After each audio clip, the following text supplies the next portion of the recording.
My family got the flu last week. Started with Jacob, he picks up all those daycare germs, and then Jess got it. They were both down. Knock on wood, I haven't got it yet. But I wanted to talk to you about flu season because so many of you are dealing with this right now, or dealing with it with your kids, or you're trying to protect yourself against it.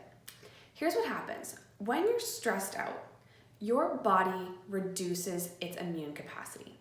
When you're being chased by a bear, for example, as we all are, you go into this fight or flight mode. And when you're in fight or flight mode, your body reduces its non-essential functions.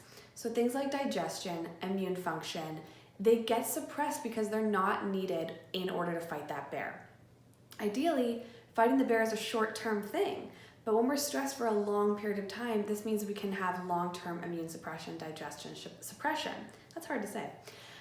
So when we are in this stress mode, we are more susceptible to illness.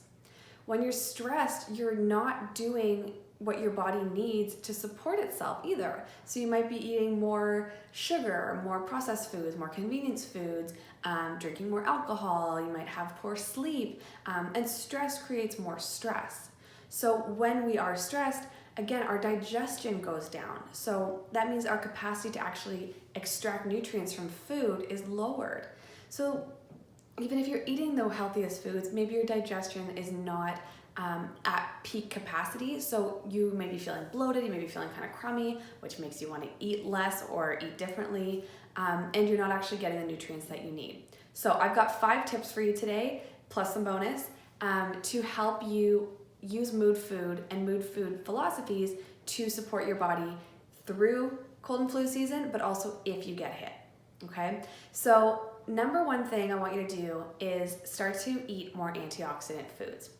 Stress creates oxidation. Oxidation creates illness. It creates inflammation. It creates all these things that puts our body in this perfect place to get sick. So when you have more antioxidants in your body, you're actually counteracting that oxidation, antioxidants. So you can get these from all your fruits and veggies, but you're gonna get the most bang for your buck out of your anthocyanin antioxidants, which are your red, purple, and blue foods. These are just the most concentrated versions of antioxidants. So again, you're gonna get more bang for your buck. So think raspberries, blueberries, blackberries, all your berries, eggplant, tomatoes, peppers. These are all really great foods for supporting your immune system by filling your body with antioxidants that can, because the oxidation can cause illness. You may think of vitamin C when you think of supporting your immune system. Well, vitamin C is an antioxidant. So you probably think of oranges when you think of vitamin C. So you're going, okay, that's not red, purple, or blue. But oranges are still packed with vitamin C and other nutrients, and all of your veggies and fruit are gonna have a certain degree of antioxidant capacity. So they're all great for you. You're just gonna get the most bang for your buck from these red, purple, and blue foods. So number 1 is antioxidants. Number 2 is breathing. So this isn't necessarily a food, but it's something that you can do before you eat, before you go to bed. I like to recommend doing it in transition moments. So when you are getting up out of bed, when you're getting into the car, when you're getting out of the car, when you're sitting down to a meal, when you're coming out of a meeting, when you're going into a meeting, when your kids go to sleep, whatever these transition moments are for you, that you just take time to take really deep belly breaths. It's really hard for me to do this on camera because it makes me laugh because I'm talking in a room by myself. But basically what you're doing is you want to make sure that it's not just your chest rising, but it's really your belly. So you're taking the deep breaths through your nose, and your belly's expanding, and then you are exhaling and really pushing all the air out of your stomach. When you do this, even just that one kind of half breath that I just did, makes me feel more calm, makes me slow my speech, makes me take a step back. And what you're really doing here is you're telling your body that there's no bear. So we're not actually running away from a bear right now. Everything's okay. So even if you don't feel like everything's okay, try this to help you convince your body that everything is okay. So breathing. I do this a lot with my corporate seminars and my in-person talks. We always do these in workshops where we can just all settle into the room together, and it really helps to take the edge off. Okay, so antioxidants and breathing. Number 3 is your essential fatty acids. Your healthy fats, your omega-3s, these are really anti-inflammatory. So as I mentioned a couple minutes ago, your stress creates inflammation, creates oxidation, creates inflammation, creates all this stuff we don't want in our body. So your anti-inflammatory foods are going to help to reduce this response and put your body back into healing mode. So your anti-inflammatory foods from your healthy fats are going to be things like egg yolks and nuts and seeds or nut and seed butters, avocado oil, olive oil, avocados and olives themselves. These are all great foods for reducing inflammation with omega-3 fats. So antioxidants, breathing, essential fatty acids. Number 4 is to drink water. Most of you are not drinking enough water based on the conversations that we've had. So your water can be plain water, can be lemon water, can be herbal tea, just something that's not caffeinated, no sugar involved. It's really nourishing and hydrating your body. This is so important when we're trying to thin out mucus, when we're trying to flush out what we don't need. You need to be having a ton of water. If you do get sick and you're blowing your nose a lot, your eyes are running, you're just losing a ton of water. So you want to make sure you're just overhydrating, err on the side of too much water, and just drink. Okay? So again, we'll recap. Antioxidants, breathing, healthy fats, drink water. The last one, number 5, is to reduce or eliminate dairy.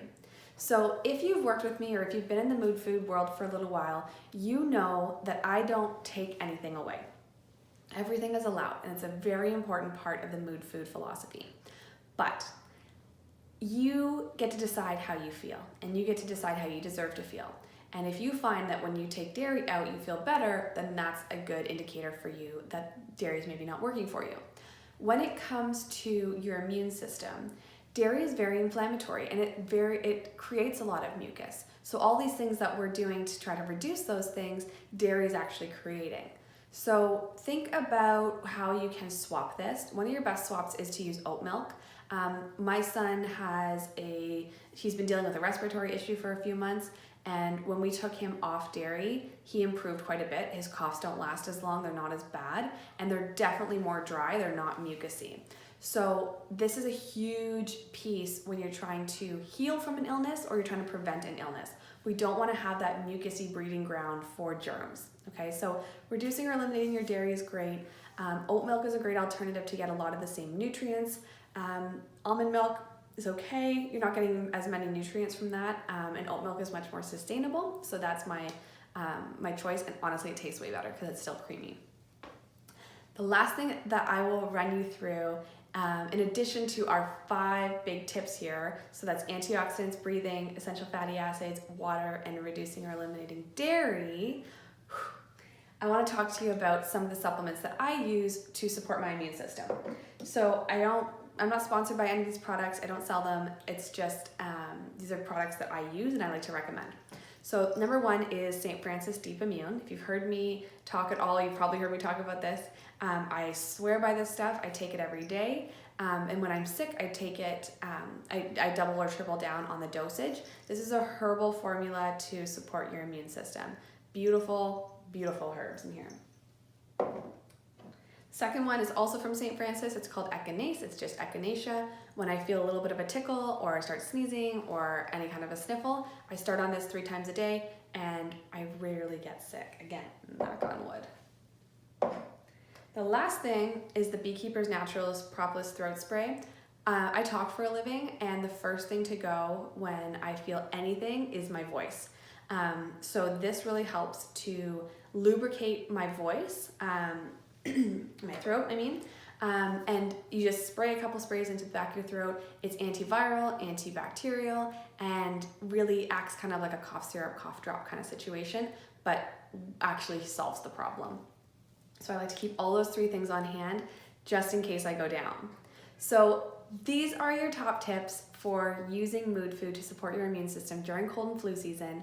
If you have any questions, you know where to find me. Facebook group, Instagram, Facebook page, my own personal Facebook. Email me, I'm on LinkedIn, I'm everywhere. Find me, reach out, let's chat. Talk to you soon, and I hope you feel good today.